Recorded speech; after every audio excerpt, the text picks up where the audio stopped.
Hi everyone and welcome to Almost Cancelled. I'm Peter and that's Connor. Hi guys. We're going to talk about Supergirl episode 17 of season 1. It's called Manhunter. And full spoilers as always, so let's get into it. So first up, the most important thing, it started with donuts. And I know what you're getting at. I know yeah, you're going to get it. But it started with Supergirl eating donuts because she was sad. And that's twice now in the show they've done it actually in the show. So they're making this a thing. as soon as that started, I was sold. I was like, do you know what? I'm in on this episode already. Doesn't matter what else happens. This meme of her eating donuts has become a thing in the show, which is awesome. But as you were going to get onto, and I did chuckle at this as well, in the comics, Martian Manhunter is known for liking cookies. Specifically Chocos, which are their version of Oreos. What do you mean? That's DC Comics version of Oreos? Yeah, because they're not. Yeah, they're Right, not allowed I was going to say, wait a minute, Americans Oreos have Oreos. yeah, but they're not allowed to use the word. Yeah, obviously it's a different brand. Yeah, but that's cool. That's actually something in the comics. That's just not a weird quirk they've given them. That's actually a thing. It was because it was the Chocos as well. Yeah. It was like, and they kept the name. I was like, oh, this is perfect. Yeah, and he even said it was his favourite. Yeah, that was nice. I would love for them to get into his addiction storyline with them like they did in the comics. How amazing would that be? Nah, that's a bit too silly. To get properly addicted to a cookie. Bit too much. Anyway, so the main gist of this episode is everyone found out last week that John Jones was John Jones. So they were on a bit of a manhunt, pun intended, for him and anyone who may have known the truth about him. So we got the flashbacks this week for not only John Jones but also Supergirl and Alex to when Alex first met him. In Supergirl's flashbacks were sort of two key incidents when she was dealing with being normal. Yeah, and I love how they dated them through the music. The flashbacks. They all had songs in them. Yeah. Yeah. And it's like, oh, okay. So 3 years ago was Party Rock Anthem. Like 12 years ago was Kelly Clarkson. It's just like, oh, this is perfect. Yeah, I don't know the music well enough to really have spotted that. What I will say though is really weird to me is that Kara's been around here for 10 years on the planet, right? And that puts it to about 2006. Say 2005 actually, because the show started in 2015, right? Yeah. And they said 10 years when it started. But I have to say it feels weird to me when I think, wait a minute, in 2000, that's 2005 then, but it says 10 years ago, or 2006 for these flashbacks, whatever. But 2005, 2006, I was 16, 17. I feel really old now that the flashbacks for the main character as a kid are now like younger than I am. You. Yeah. Because, okay, it's only a few years, it's only 3 years, but still. Yeah. It made me feel a bit old. I'm like, wait a minute, this is like 2006. I was like almost out of high school at this point. Bastards. Yeah. All these young people getting good acting jobs. Not happy about it. Well, maybe if you were a better actor, you could get an acting job. If I was any actor. Yeah, that too. But no, so that was a talking point. As far as the flashbacks themselves go, I thought there were varying degrees of interesting and good and troubled. I thought the one with Dean Cain, is it Jeremiah Danvers? I liked him talking to Jean, and I thought that scene was mostly cool. My only problem is when at the end when he dies and he says "take care of my girls," I thought that felt a bit forced. It's like you've only been speaking to him for about a couple hours. It's a problem where they told us that he'd said that to Jean. Yeah, so they have a while ago, so they have to fit it in, but it just didn't fit with everything else. Yeah, it just kind of felt like, wait a minute, you've known this guy for that's like asking a girl to marry you after one date. Like, yeah, it's just a bit odd. Otherwise, though, him sitting and having a casual chat with them was pretty cool. Yeah, definitely. And he's like, yeah, I had daughters too, and they have a nice little bonding moment. So, that's pretty cool. And I also liked the casual name drop from Hank Henshaw about Superman saying he was more powerful. That was cool. That's good. I thought there was another moment in this actually where they mentioned Clark, and it was both with that first one and then the Clark references later, where I thought, you know what, they've gotten a lot more natural at referencing Superman now. You know, I didn't realize he was established that early in this world. No, it was, because I remember the flashbacks earlier on in the season where they've just got her. The parents have just You're got right, Kara, and he drops her off, don't they? and he drops her off, and Yeah. Hank comes around and is like, blah blah blah, Superman, blah blah. I just Yeah. remember that being brought up. Yeah, you're right. So yeah, that makes sense. Plus, in the opening thing, she says, "By the time I was here, he'd already grown up and become Superman." Yeah, She's there's literally that, but taking her hand when she's in the ship. I know. I just didn't realize he was like that established. I still thought it was like really early for him, but he was like, oh, he's on terms with the government and stuff like that. Yeah. That was I just thought it's really natural now. I really liked how she just said, "Does Clark know what it is?" And it was really natural and casual. Whereas way back in the first few episodes of the season, we complained that it was a bit stilted, especially in the first one, because they kept calling him the cousin and wouldn't refer to him as anything else. Yeah. Whereas here it was a bit more varied and just whatever suited the scene in question. So that was cool. I thought Alex's flashback was it was the weakest. It was fine in the end, but I have to admit, see the opening part with the song, she's dancing and getting drunk, and they had that camera filter on. I was like, my God, she's like Laurel. I was getting Laurel flashbacks, particularly from season 2 of Arrow. Yeah. I was getting worried. I'm like, no. And it turned out to be fine. She was just drunk and trying to drive, and that was it. It wasn't. She's a complete mess of a. Yeah, it could have been addict. worse. Yeah, it was just kind of. She is a typical, less than responsible 20-something or whatever. Yeah. And it was like, okay, fine. Yeah, it's not so bad. Supergirl's flashbacks, I enjoyed. I did. I'm not entirely sure how I feel about the conversation with the dad. Okay, why? What makes you say that? I don't know. It feels like a lot of it they were playing him as a Park Kent substitute, like for her. And then he kind of was like, "Look, you can't do it," and it just felt weird, a little bit. Yeah, but I suppose he's not really Park Kent, so he's allowed to be different. But... He is, but it felt like they were trying to play him as that, and then kind of doing the opposite at the same time. It makes sense though that he'd say that, because it ties into how the show started. Because her mum wasn't happy she came out as Supergirl, and Alex tried to stop her at the start of the show. So it makes sense that was all their opinions before. It does. So it does. It just, I don't know. It's like they were playing him in two different ways. I can see that. Maybe he just cares more about the safety. Although, to be fair, the way he phrased it, he said there's already Superman, you just have to be Kara Danvers. But he mentioned that she was a little girl. You can almost take it like he's just saying well, you're a kid. Yeah, you're right. So you could take it that way. That's a fair point. What I did like about that scene though is I liked how they gave her a reason for wearing the glasses before she had to have a disguise.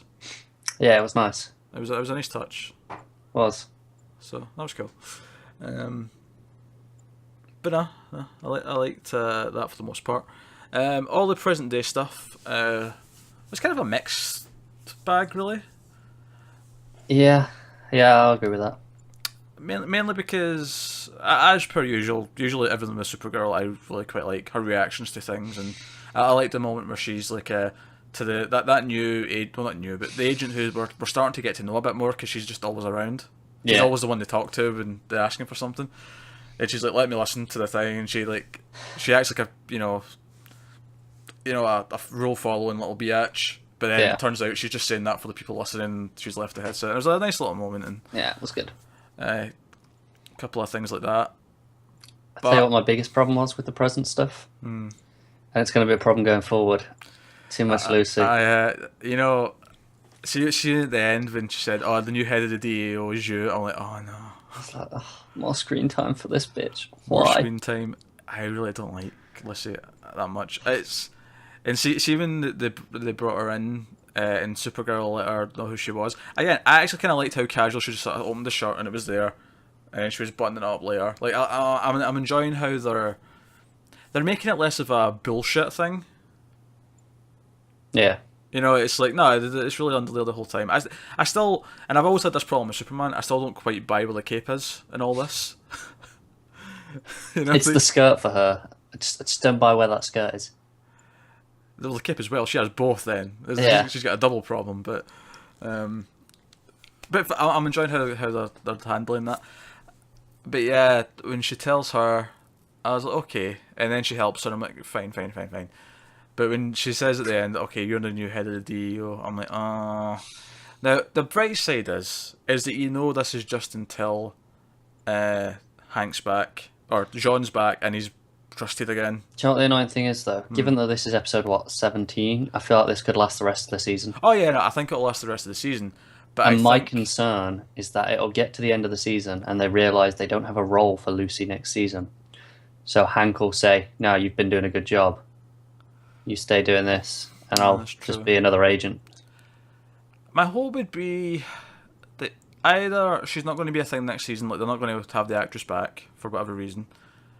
Because sometimes it's just like a deal for X number of episodes and they might not want to renew it. Yeah. Because she's not a serious regular anyway, so it's not like they have to have a role for her next season. She can disappear. She can, but I feel like if they're going to position her as head of the DEO, even temporarily, they want her around because they could have written her out easily already. Yeah, I agree. That's possible.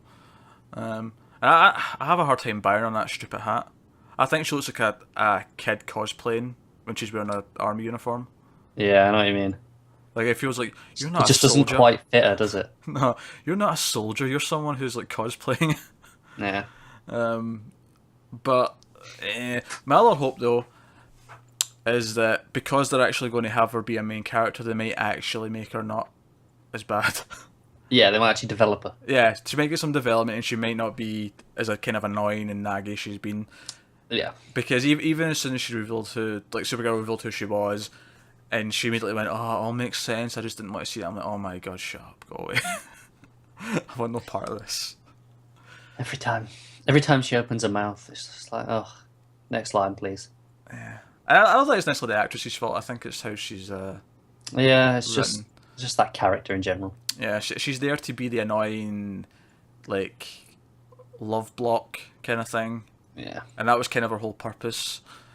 And then it just kind of felt forced to shove her into this like military role. So, I suppose the last thing we need to talk about is Siobhan. I feel like we should talk about the other thing before we get to that. With the Hank and so John and Alex are going off to find Jeremiah in Cadmus. Oh yeah, of course. Yeah, it turns out their dad may be alive. Do you know what? This to me is giving more evidence to the idea that I had right back at the start of the season that he's going to turn out to be a cyborg Superman. You know what? I could see it because if they've been experimenting on him in this Project Cadmus, I could see that being the case. If not cyborg Superman, then another villain. You know, yeah. It could be Metallo. It could be anything really. He could. I just went with cyborg Superman because he used to play Superman. Yeah, and that'd be amusing. Yes. It would be, and this show has proven they are not afraid of making the meta jokes, as they have done with the donuts now twice. Yes, that's true. So, yeah, I can see that happening. I like how there's been repercussions for Kara being on the Red Kryptonite, and they've referenced it. Yeah, and it seems like it's going to be a thing for at least I think it's going to be a thing for the rest of it. I think it's going to be the final before she regains the city. Yeah, I mean, possibly. I could be wrong. There's 3 episodes left. I just think that since we're so close to the end, and it seems like it's just the status quo right now, is that the city doesn't trust her. I could see it being a season final. She's going to save the day in a big way. Do you know what's interesting? It's so close to the season final, and I don't feel like we know what the big boss battle is going to be. That's typical of these shows. It'll be the dad. Do you reckon that'll be the final? Maybe. Yeah. I feel like more that's setting up for season 2. I don't know. I've not really seen this show as dragging things out. As long, if anything, it'll either be the dad or Non will show up again. Yeah. Because Non's still around actually, so it'll probably be him. Yeah, but that's I don't really know what his plan is. Like, I have no idea what the actual. Maybe he's going to spring it. I can see 19 and 20 being a 2-parter. Maybe. Could be. I mean, next week's the Flash one, right? Next week's the Flash one. That's 18, and then 19 and 20. So. Yeah, makes sense. So I can see it being that way. I'm a little concerned they're going to make the final a part 1 because of the way they handled the mid-season break. I'm a little concerned they're going to do that because Smallville used to do that all the time and it used to get on my nerves. You're right. You're right, they did. Balls. I feel like that it was okay with the mid-season because they knew they'd be back in a month, Yeah. and it was like, all right, we can tease this. I hope I'm wrong. I'd rather have a proper season ending, and then. I mean, it seems like we're going to get renewed anyway, but if we didn't, then it wouldn't be. My one positive is this is also Greg Berlanti, like the CW stuff, Yeah, and all their finales have been proper. Yeah, endings. that's true. So probably we'll get a decent final in, but Yeah. it was a one slight worry. But yeah, one last thing to talk about then, Siobhan, Yes. and her scheming and trying to get Kara into trouble. Now, I could see it coming a mile off that Kat knew what happened, Of course she did. It's Right. Cat. and I liked that no one ever checked the footage to see. Just who was at the computer. Who no, see last time, see when when it was obvious what was about to happen, I thought, right, they've also checked the footage. And then I thought, well, I actually kind of like the idea that they never checked it when it was Siobhan that was meant to do it, because they could believe it she did it, but they couldn't believe that Kara had done it. Yeah. So they made a point of checking this time. And then one comes out with typing speed and hard drive patterns. I'm sorry, but that is bullshit. That is bullshit, made up nonsense. Crack me up. And I feel like it was funny as well because Kat was like, thankfully we have someone who's been keeping an eye on Kara for the last 2 years. It's like, this is stalker levels. It's beyond stalker level. This is like a mad genius. He knows how to Like type you know in those people who are like kind of like, and I'm not. I mean, this sounds like I'm making fun of mentally ill. I'm not, but you know how those mentally ill people that can do like one really smart thing. Oh yeah. Right. If you've ever seen the movie Cube, there's a character in that who's like a mentally ill person who can't communicate. He's always sort of making sort of chill noises and stuff, but he can do like really high level astrophysics like math. Yeah, I think it's full of autism. Right. That's that kind of thing. That to know someone's typing speed enough that you would recognise the difference between them and someone else. In hard drive patterns? How would you even... I don't understand. It was next level bullshit. This was someone writing a script who clearly doesn't have a fucking clue about how a computer works.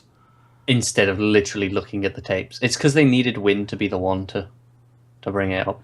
No, but it'd have been fine even if they said that Kat doubted it because she didn't think Kara would do that and asked Win to look into it and Win checked the tapes. Like that'd have been... Because Kat doesn't do things herself. She wouldn't go and check the tapes. Not. So it still made sense. Yeah, you're right. So that's... Like, I really like the show, but that was bollocks. That was the worst thing this episode. Yeah, that was bullshit. Like, no. Typing speed and hard drive patterns. And they didn't match. As if you've got that on record for what's Kara's typing speed and hard drive patterns. But you know what? I'm going to forgive it because donuts and chocos. Yeah, I know. I feel like we're criticising all that stuff here. And I don't think it was a bad episode. I think it was just... There was a lot of things in it that were also... There were a lot of smaller things that added up. But the main stuff was still good and fun. Yeah, for the most part. My only real proper big complaint would be that the flashbacks took away so much of the time that there wasn't really, Supergirl going out and saving someone or doing something. No, but I did like her saving the person as the girl, like when in the flashback. I did like her cool. just no hesitation, just straight off. Ripping the door off and all that jazz. No, it was good. That was good. So, so that's episode 18 of Supergirl. It's slightly we are getting season 2, but still keep your fingers crossed, because we do want a season 2. So that's episode 17 of Supergirl.